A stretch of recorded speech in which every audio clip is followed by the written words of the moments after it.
Baik, selamat siang Pak Albert dan juga rekan-rekan mahasiswa yang kami hormati sekalian.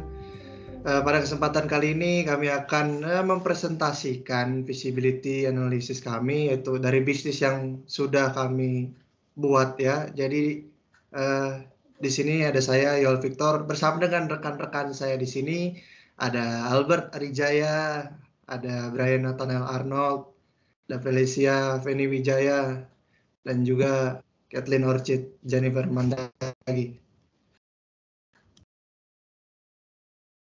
Oke, pada kesempatan kali ini saya Kathleen, saya akan menjelaskan mengenai produk atau service visibility analysis.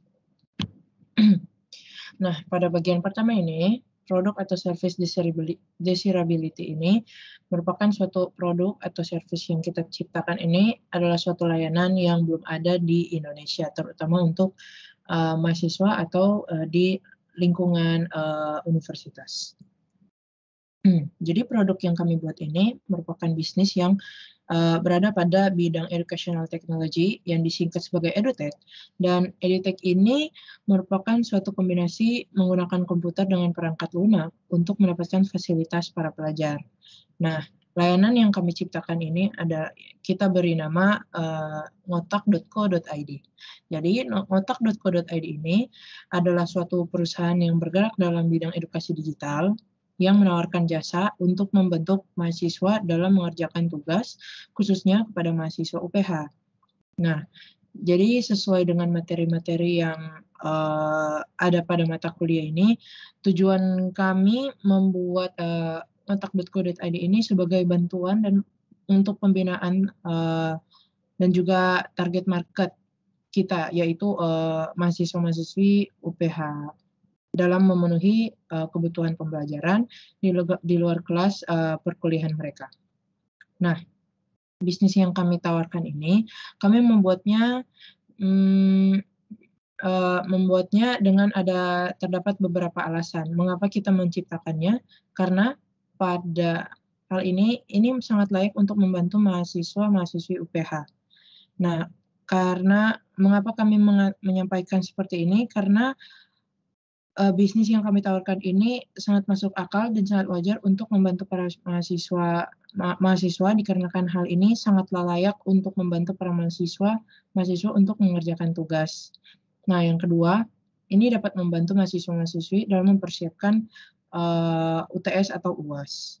Nah, untuk mengerjakan tugas mereka, kita juga dapat membantu mereka untuk mempersiapkan pembelajaran mereka pada saat ujian nanti. Dan nanti bisnis yang kami tawarkan ini merupakan juga suatu tren yang kita ciptakan di kalangan universitas dan dapat mempermudah semua mahasiswa-mahasiswi di UPH dalam pembelajarannya, dan kami pun akhirnya dapat memiliki target market sendiri yang merupakan suatu kesempatan dalam UPH. Karena dengan begitu kita dapat memprediksi bahwa kita memiliki pasar kita sendiri, yaitu di lingkungan Universitas Pelita Harapan. Dan untuk produk atau service demand, dalam membangun bisnis dan pada layanan yang kami ciptakan ini, kita mengharapkan untuk dapat memiliki relasi terutama di kalangan Universitas Pelita Harapan. Dan selain itu, kita dapat melakukan sebuah survei. Apakah jasa yang akan kita tawarkan ini akan diminati oleh banyak mahasiswa-mahasiswi Universitas Pelita Harapan. Dan tidak hanya menumpahkan relasi baru, tapi kami pun juga melakukan survei layanan kami kepada calon-calon konsumen kita nanti. Dan setelah semuanya berjalan dengan baik, kami pun membutuhkan feedback dari customer atau konsumen kami, yaitu mahasiswa-mahasiswi UPH, untuk layanan yang kami berikan kepada mereka. Oke, baik. Terima kasih. Baik, selanjutnya saya Yol Victor akan membahas tentang industry and target market visibility analysis dari ngotak.co.id ya. Silakan boleh di next. Baik, untuk masalah industri industri perusahaan edukasi berbasis teknologi. Tadi sudah dimention juga di awal ya, kita perusahaan edutech atau education technology. Industri perusahaan edukasi berbasis teknologi di Indonesia bisa dikatakan masih belum banyak yang buat atau masih belum banyak yang meng-create bisnis tersebut. Kita bisa mengambil contoh nama besar di Indonesia itu seperti Ruang Guru dan Zenius. Kedua perusahaan tersebut memang sedang trending di masa sekarang ya. Namun tingkat pendidikan yang dihadirkan di sana itu masih SD hingga SMA. Lalu mereka juga hanya memberikan pelajaran lewat video dan animasi-animasi. Selain dua nama besar di atas, masih ada lagi perusahaan edukasi berbasis teknologi berkategori startup. Oleh karena itu, kami menghadirkan perusahaan kami dengan menamainya dengan ngotak.co.id yang cara kerja bisnisnya berbeda dari perusahaan edukasi berbasis teknologi lain yang ada di Indonesia. Kami memberikan kesempatan kepada para pelanggan, yaitu para mahasiswa, untuk bisa menanyakan soal yang tidak dipahami dan juga bisa memberikan jawaban terhadap soal tersebut di dalam website yang kami sajikan. Kami juga menawarkan reward bagi para pelanggan jika mereka memakai jasa dari ngotak.co.id. Selanjutnya akan dijelaskan dalam paper ini. Untuk tingkat pendidikan, kami membuat ngotak.co.id ini diperuntukkan untuk mahasiswa atau perguruan tinggi. Perusahaan kami, ngotak.co.id ini, kami mengkategorikannya sebagai Blue Ocean Industry. Mengapa? Karena pemainnya itu masih belum banyak ya di Indonesia ya. Kita tahu dua nama besar Indonesia itu hanya Ruang Guru dan Zenius. Seperti itu. Dan cara kerja bisnisnya berbeda juga dengan perusahaan kami gitu. Jadi bisa dikatakan ngotak.co.id ini juga ya sangat baru sekali ya untuk industri yang mirip dengan perusahaan yang akan saya sebutkan di bawah ini. Kami membuat ngotak.co.id dengan mengambil referensi dari perusahaan edukasi berbasis teknologi yang berskala global dan sudah terkenal di seluruh dunia seperti Cek, Course.Hero, dan Brandly. Perlu diketahui, Cek merupakan sebuah perusahaan edukasi teknologi yang berasal dari kota Santa Clara, negara bagian California di Amerika Serikat. Sedangkan Course.Hero sendiri itu berasal dari Redwood City, negara bagian California, Amerika Serikat. Dan Brandly sendiri berasal dari kota Krakow di Polandia. Artinya mereka ini dari benua Amerika dan benua Eropa seperti itu ya. Untuk dari Indonesia, perusahaan edukasi berbasis teknologi dengan bisnis seperti ketiga perusahaan di atas, Cek, Course.Hero, dan Brandly, itu bisa dikatakan belum ada. Oleh karena itu, kami berinisiatif untuk membuat bisnis ini dengan menamakan perusahaan kami dengan nama ngotak.co.id. Demikian. Boleh slide selanjutnya? Baik, kemudian saya akan membahas tentang target market attractiveness ya. Perlu diketahui, sasaran pasar untuk bisnis kami ini adalah mahasiswa Universitas Pelita Harapan. Ya, gambar tertampil sekarang di dalam slide itu adalah ya bukti menunjukkan bahwa sasaran kami adalah sasaran dari pasar dari bisnis kami adalah mahasiswa di Universitas Pelita Harapan ya. Jadi ya mereka semua adalah mahasiswa Universitas Pelita Harapan. Oke, next. Ya, ketika kami melakukan survei kepada para mahasiswa mengenai bisnis kami juga perlu mensyukuri bahwa ide bisnis kami ini mendapat tanggapan atau respon yang sangat positif ya dari para mahasiswa ya. Mengapa? Saya akan juga membahas setiap pertanyaan kuesioner ini beserta dengan responnya setelah ini gitu. Kami akan menjelaskan tiap-tiap pertanyaan di survei kami beserta dengan respon-respon daripada responden di slide selanjutnya. Silakan. Maaf, masih belum lanjut.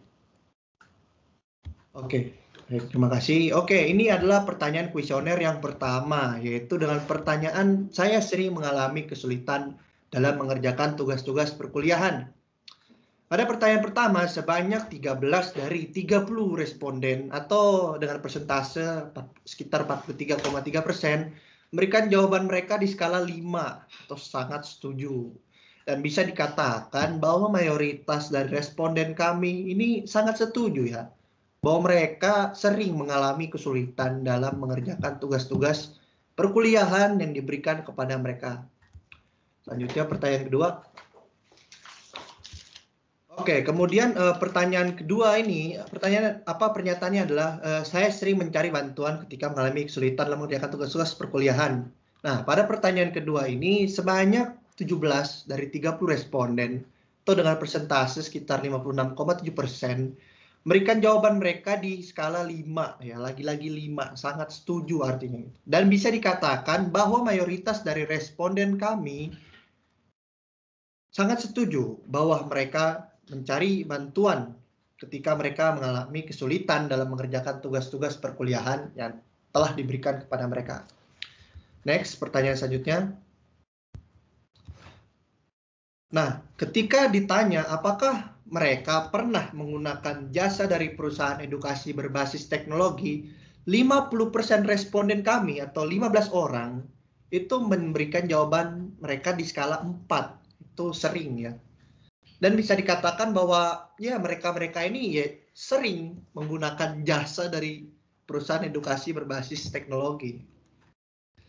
Oke, pertanyaan selanjutnya. Oke, untuk pertanyaan keempat. Saya merasa terbantu setelah menggunakan jasa dari perusahaan edukasi berbasis teknologi. Ketika ditanyakan seperti ini, responden menjawab di skala 4 ya kebanyakan. 14 dari 30 responden atau 46,7% responden memberikan jawaban mereka di skala 4. Itu berarti setuju. Dan bisa dikatakan bahwa ya mayoritas dari responden kami ini mereka-mereka ini setuju gitu. Kalau ya mereka terbantu dengan menggunakan jasa dari perusahaan edukasi berbasis teknologi. Lanjutnya. Oke, untuk pertanyaan kelima, sebanyak 16 dari 30 responden atau 53,3% memberikan jawaban mereka di skala 1, yaitu tidak pernah. Ketika mereka ditanyai apakah mereka pernah berkontribusi dalam menjawab forum-forum pertanyaan secara daring atau online di situs perusahaan edukasi berbasis teknologi. Dan kebanyakan dari mereka, lebih dari setengahnya itu tidak pernah berkontribusi seperti itu ya. Dan pertanyaan ke-6. Kemudian pertanyaan ke-6 ini juga menjadi dasar dari kami membuat bisnis kami juga ya. Ya, pertanyaan ke-6 ini adalah saya pernah mendapatkan uang setelah menjawab forum-forum pertanyaan online di situs perusahaan edukasi berbasis teknologi. Dan setelah kami survei bahwa 25 orang dari 30 orang atau 83,3% ini mengatakan bahwa mereka tidak pernah gitu mendapatkan uang dari hasil kontribusi mereka menjawab forum-forum pertanyaan online di perusahaan edukasi berbasis teknologi. Gitu. Karena tadi juga mereka katakan juga tidak pernah kontribusi dan berarti juga tidak pernah terima uang. Gitu. Jadi masuk akal. Oke, pertanyaan ke-7 adalah saya akan ikut berkontribusi dalam menjawab forum-forum pertanyaan online di situs perusahaan edukasi berbasis teknologi jika diberikan bayaran setelah menjawabnya. Nah, ini juga menjadi dasar dari kami membuat bisnis ini ya. Jadi mayoritas dari responden kami ada 11 dari 30 yang berarti sekitar 36,7% responden memberikan jawaban mereka di skala 5 atau dengan kata lain mereka sangat setuju gitu. Dan bisa dikatakan bahwa mayoritas dari responden kami sangat setuju untuk melakukan, untuk mereka bisa berkontribusi gitu, atau mereka sangat setuju untuk berkontribusi dalam menjawab forum-forum pertanyaan secara online di situs perusahaan edukasi berbasis teknologi apabila mereka diberikan bayaran setelah menjawabnya. Kemudian pertanyaan selanjutnya. Oke, untuk pertanyaan ke-8.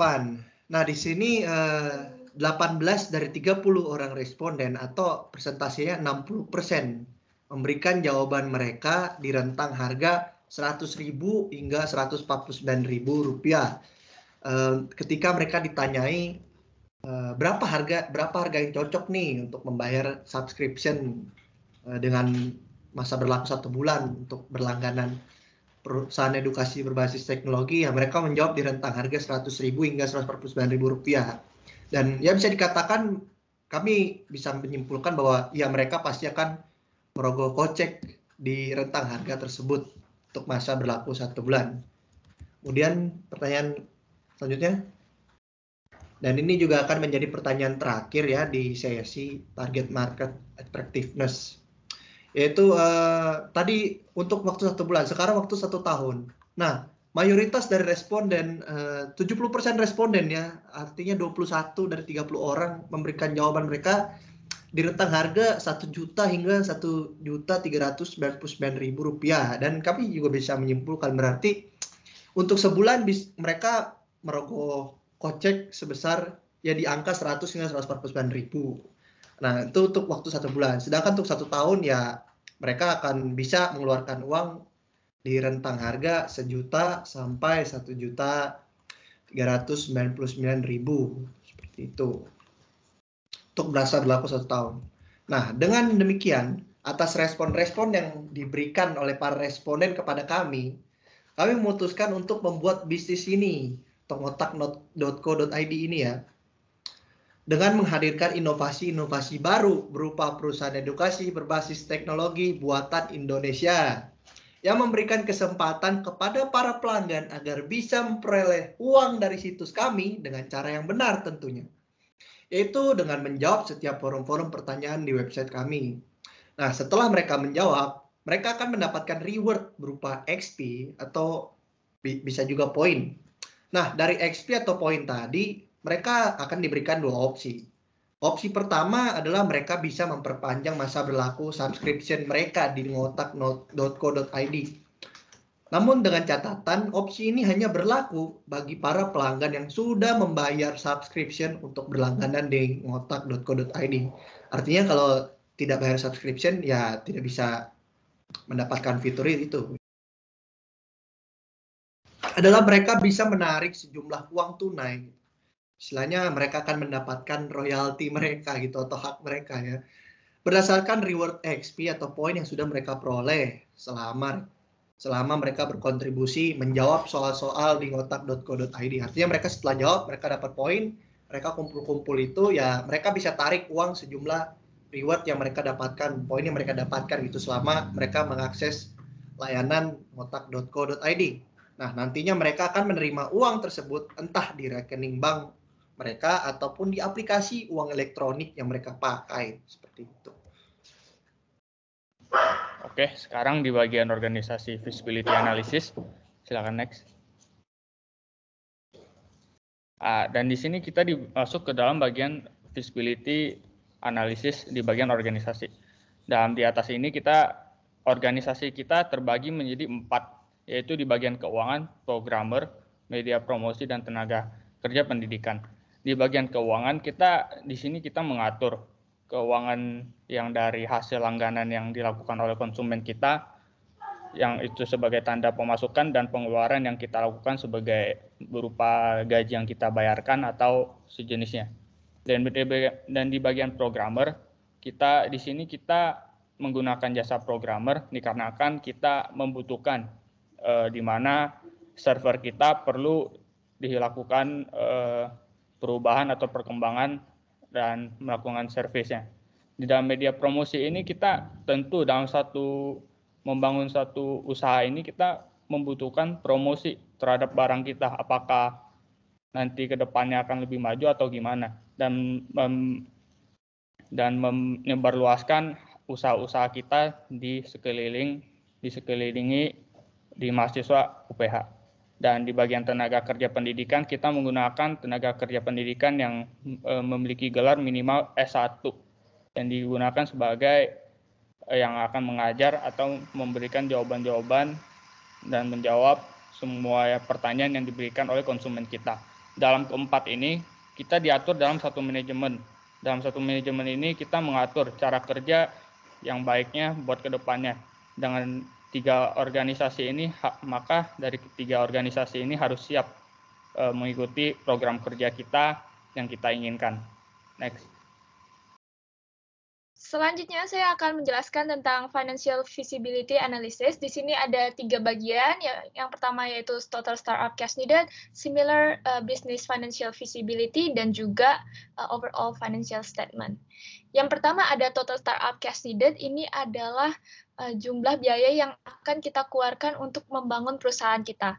Di sini total biayanya hanyalah 11.400.000. Kenapa? Karena kita adalah perusahaan berbasis teknologi dan tidak memerlukan yang namanya offline store, di mana itu sangat memangkas biaya sekali bagi kita.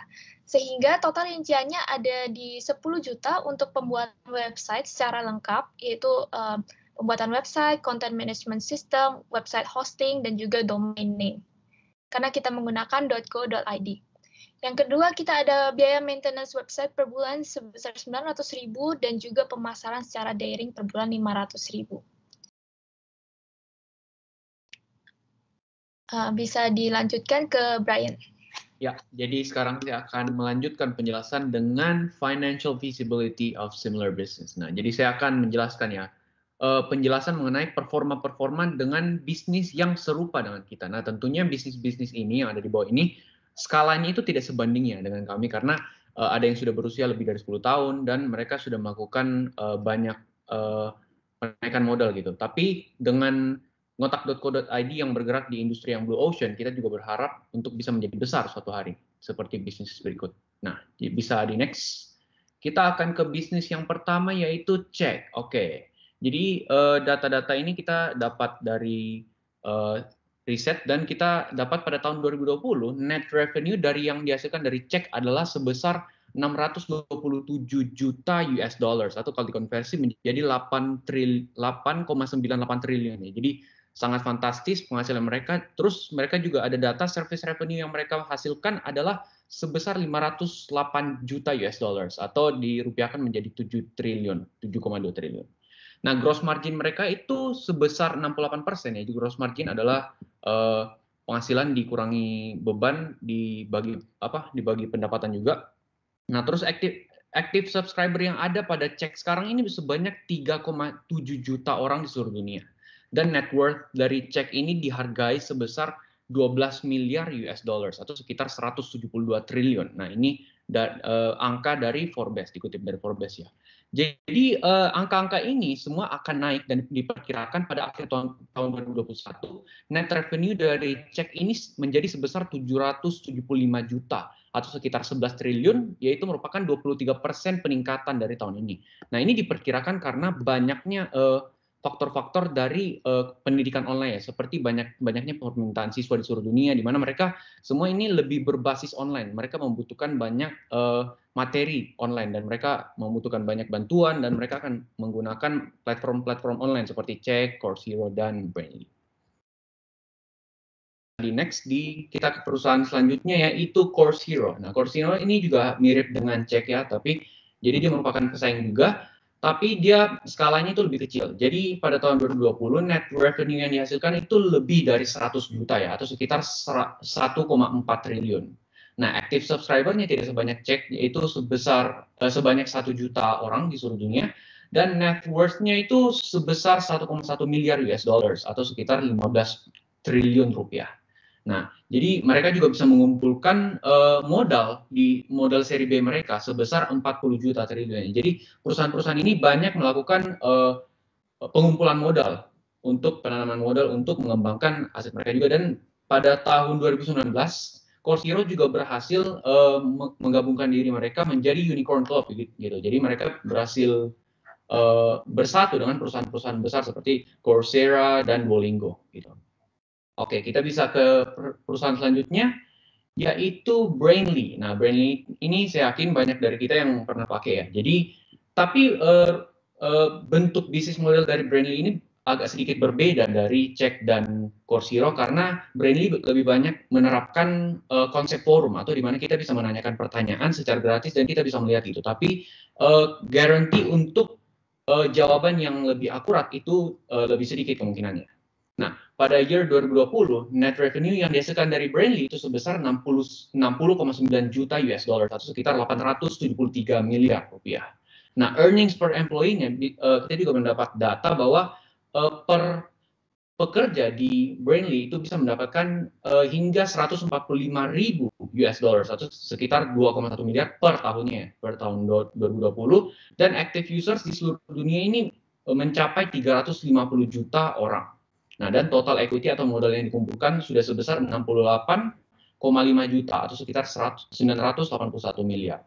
Nah, jadi bisa disimpulkan bahwa perusahaan-perusahaan yang serupa seperti ngotak.co.id itu sudah sangat memiliki skala yang sangat besar dan sangat dipergunakan untuk apalagi siswa-siswa dan mahasiswa di seluruh dunia. Tapi kita belum mendapatkan bisnis dengan skala sebesar itu di Indonesia. Nah, itu merupakan pencapaian yang ingin dicapai oleh ngotak.co.id. Serahkan ke Felicia Feni. Untuk overall financial investment, ini yang akan kita bahas. Yang pertama yaitu pembayaran mahasiswa ke kita itu dapat melalui berbagai macam instrumen keuangan. Contohnya OVO, GoPay, Dana, dan juga bank transfer. Untuk pendapatan kita sendiri itu bukan hanya dari subscription yang mereka bayarkan, tetapi ada juga pemasangan iklan di website. Jadi kita menerima berbagai iklan tentang edukasi di website kita yang dapat dipajang sesuai dengan kontrak iklan yang berlaku.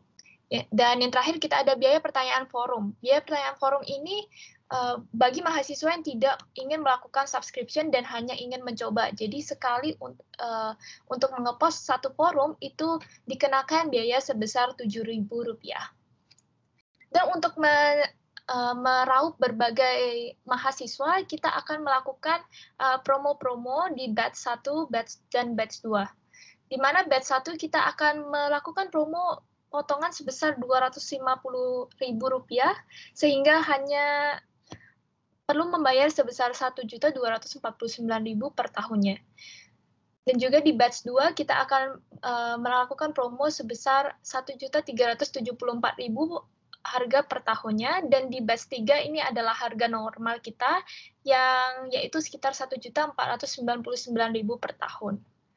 Untuk menjaga kesustainablean bisnis kami akan memiliki beberapa fitur di website kami. Yang pertama, website kita itu tidak bisa di-screenshot, sehingga biasanya mahasiswa melakukan tindakan curang dengan hanya membeli satu membership dan mereka akan membagikan screenshotan jawaban yang mereka telah buka, tetapi di website kita tidak dapat di-screenshot dan segala tulisan tidak dapat di-copy-paste, sehingga ini menghindari sekali untuk mahasiswa yang ingin melakukan kecurangan, dan ini juga dapat mempertahankan kesustainablean bisnis kita. Pengeluaran kita ada di website maintenance di Rp500.000 per bulan, dan juga fee for answering question. Ini tergantung dengan berapa pertanyaan yang kita terima, sehingga per pertanyaan akan dirupiahkan menjadi Rp2.000. Berikut adalah laporan keuangan kita, di mana yang pertama kita memerlukan modal sebesar Rp11.400.000 untuk membuat perusahaan kita, dan expected revenue from the first month itu sebesar Rp51.925.000. Ini kita dapatkan dari adanya 25 orang yang mensubscribe langganan 1 tahun, dan juga ditambah 7 juta yaitu 1.000 pertanyaan di forum, dan ditambah lagi 7.450.000 itu adalah subscription fee per bulan, di mana kita per bulannya aim for 50 people untuk subscribe selama 1 bulan.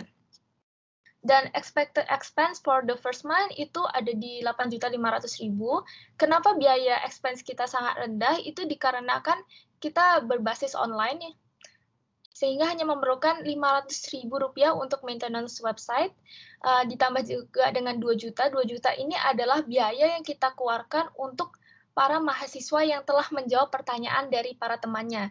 Ini kita dapatkan dari Rp2.000 dikali dengan 1.000 pertanyaan. Ditambah lagi 6 juta. 6 juta ini adalah gaji para freelancer yang akan kita berikan untuk menjawab berbagai pertanyaan yang ada di website kita. Kita akan mempekerjakan 3 freelancer, yaitu akan diberi gaji sebesar 2 juta per bulan, sehingga untuk 3 orangnya yaitu 6 juta per bulan. Expected revenue from the first year, kita akan menerima sekitar Rp623.100.000 dalam tahun pertama. Ini adalah perkiraan minimumnya, bisa jadi lebih. Dan juga expense-nya hanya sekitar 102 juta. Sehingga net income yang dihasilkan itu 509.600.000.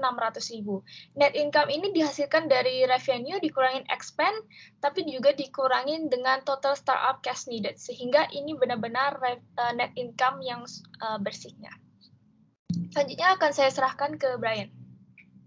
Baik, jadi saya sekarang akan menjelaskan dan memperlihatkan kepada rekan-rekan semua ya, biar rekan-rekan semua ada gambaran gitu. Kalau ngotak.co.id itu kayak gimana sih kelihatannya gitu. Nah, jadi berikut merupakan prototipe dari website yang akan kira-kira kita bangun.